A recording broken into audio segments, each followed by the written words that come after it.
వామ్మో వాయో ఏందుల్లా ఈ అన్యాయం, ఏంది దారుణం, ఏంది మోసం, అసలు గిట్ల అవుతుందని నేను అస్సలు ఏందక్క నీ లొల్లి, ఏం చెప్తున్నావు చక్కగా చెప్పు అని అనుకుంటారు కదా.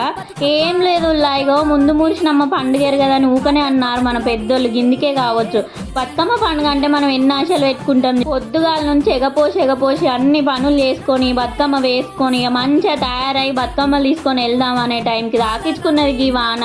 ఈ గొడవలు ఆ గొడవలు ఎంతసేపు చూసినా ఇంకింత ఎక్కువనే అవుతుంది కానీ తక్కువ అయితే లేదు. ఇక ఏం చేస్తాం చెప్పుర్రు, ఇక చేసినందుకు ఉత్తనే పడేయం లేదు. అందుకని ఇక మా ఇంటి ముందట అయితే బతుకమ్మలు మాయే పెట్టుకొని కాసేపు ఫోన్లో పాటలు పెట్టుకొని అటు ఇటు బతుకమ్మ అయితే ఇక నేను నా బిడ్డ నా కోడలు అయితే కాసేపు అటు ఇటు ఆడుకున్నాం. ఇక ఆడుకున్న తర్వాత ఇక మెల్లగా తీసుకుపోయి నీళ్ళల్లో అయితే వేసి వచ్చినాం.